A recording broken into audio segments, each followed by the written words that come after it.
Greetings RC fans, Sharky here and welcome back to Sharky's Garage. This is Little Blue. And that's what Little Blue looked like originally. And last time you saw Little Blue he was running these wheels, as opposed to the stock Mn-99 wheels. But these WPL wheels are also an option. And I've now got some metal rims.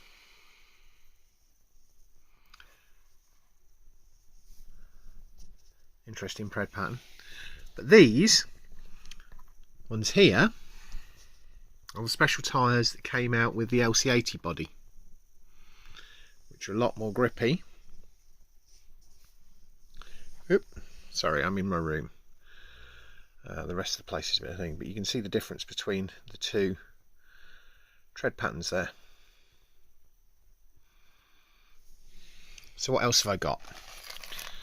Well, this bag has got all the metal parts to replace all of these. This is a set of portals. This is a new metal black back plate which needs painting black to go in the back here. These shocks are to replace these. This is one set of potential converters if I don't use these tyre options and I go for something with a 12mm hex. So I've got these ones that could potentially run. I've also got these converters as well. I've got a set of mud flaps. Yeah, these also are another option in my trademark blue. At the minute it needs upgrading, possibly the motor will need upgrading once we do this, so I've got options for that. Got two ESCs, I've got a quick run 1060 and I've got this little 60 amp ESC.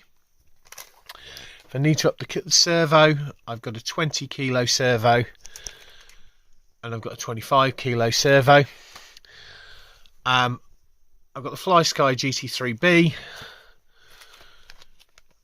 to run with that, and motors, I have got this blue remote, so it means I can front mount the motor instead of mounting the motor to the gearbox in the middle to get more weight over the front, which would be better for crawling. So I have that to go in. I also have a second motor. So that's just an outline of the project. I'll show you how it goes along.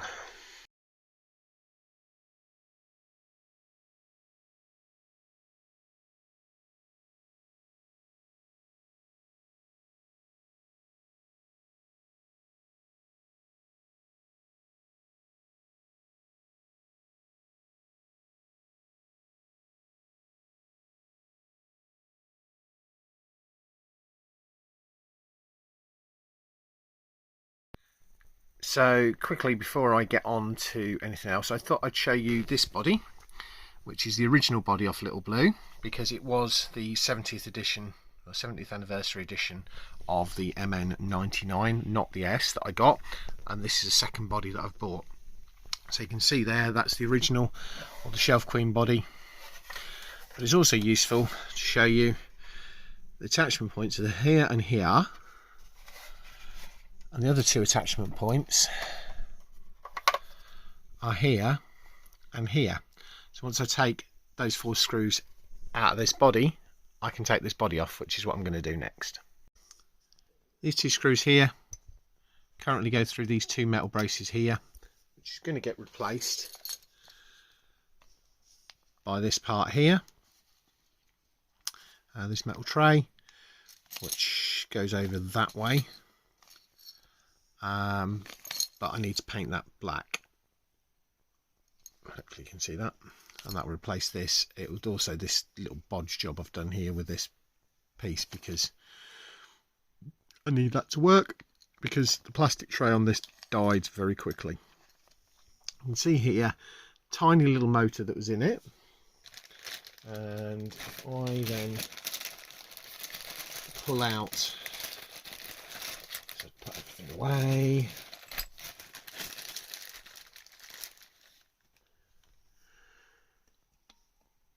This is the potential motor that I'm going to drop in, which could go straight into there.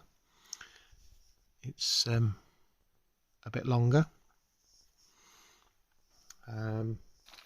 So the other option is putting this in and then front mounting this, which I could do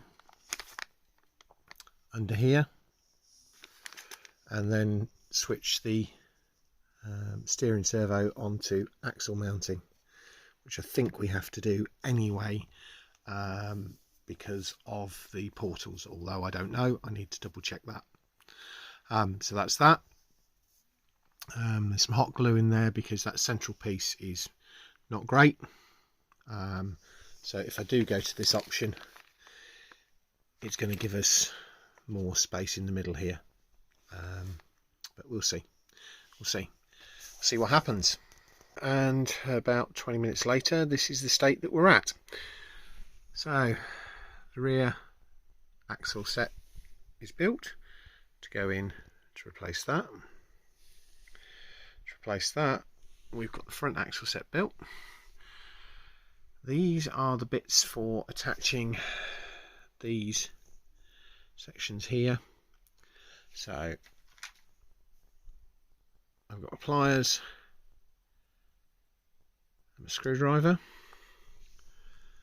These are the ones for attaching into the sides of here, which go up here. I think I may just put this in like this and then paint it up afterwards, because it's going to make it easier at this point to do that. Everything's all going to have to come off anyway because I don't have any blue Loctite. I don't have any Loctite at all, and because this is all metal on metal, I need to go back and redo all of that.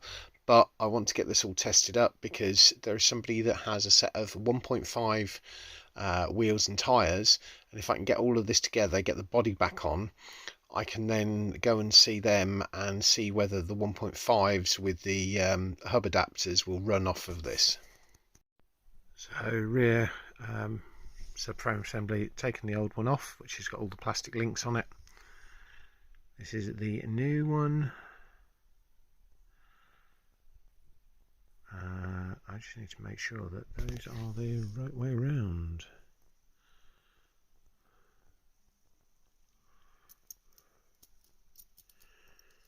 Yeah, they appear to be. Sorry. They have got a lot more movement in them, which is good. And the shocks, these are all of the screws that have come out. This is what I've been left with. So I'm going to take these out, fit that in, and then put this back on. Wish me luck.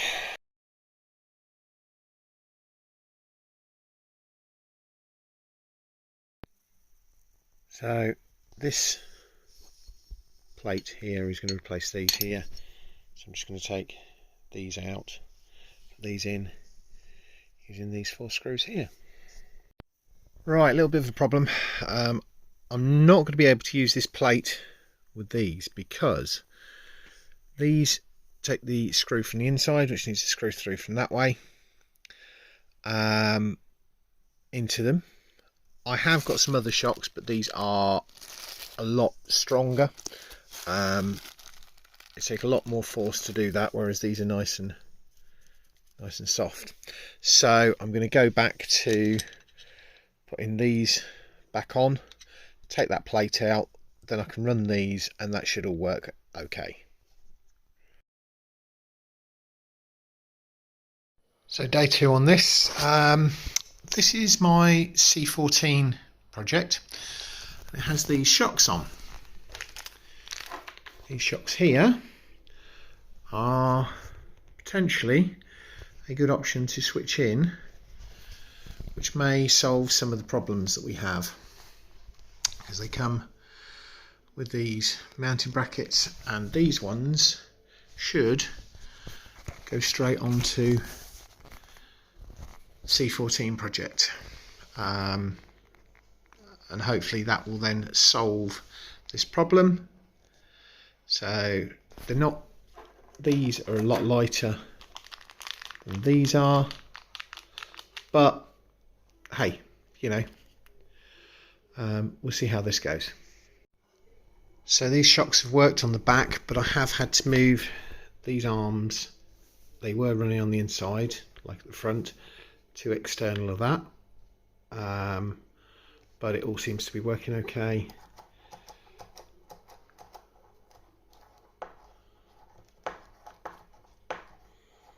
So that's that. I'm now taking the front bumper off, and I'm taking off this. I've also taken the midsection out.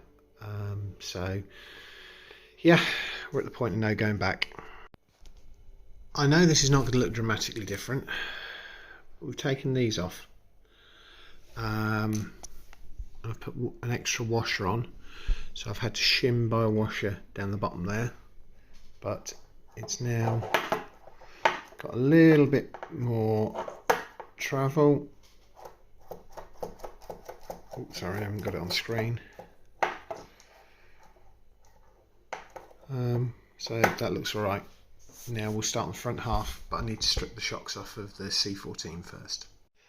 Right, well, that's the other shocks switched over onto the C14 front end. That project will get picked up at some point, I promise. Now I can get on with trying to fit these shocks onto here and onto this front end. Right, here's where we're at. There's maybe going to be one more clip on this. If you haven't already liked, comment and subscribe to the channel, please do so. Leave me something interesting in the comment section. Also check you're subscribed if you think you're subscribed, because YouTube's been unsubscribing people. So we've got it done. Rear end and front end all done. I'm now going to test fit the body. I also need to, I'm going to have to tweak this setup. I've tweaked that several times. That's now working lovely. I just need to tweak this. I've put some longer screws through here with a nut on the top to hold the front bumper in place better. I've fitted the side guards, and I've fitted the transfer case just for mock-up purposes. So yeah, that's kind of where we're at. I'm going to pop the body on, have a look at that, and probably slide some wheels on so we can have a look at wheel options with what we've got.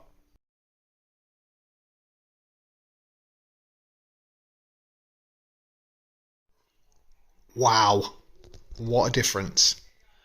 Well, yeah. We have got a lot of gap there, and even at full compression we've got a lot of gap there. Turn it around.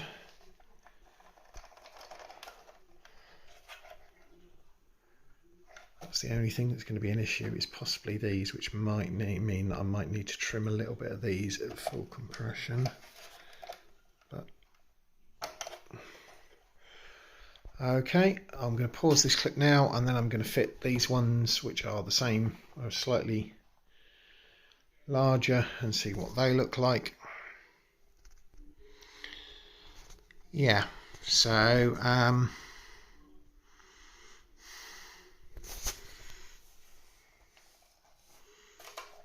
they're going to have less problem on full compression.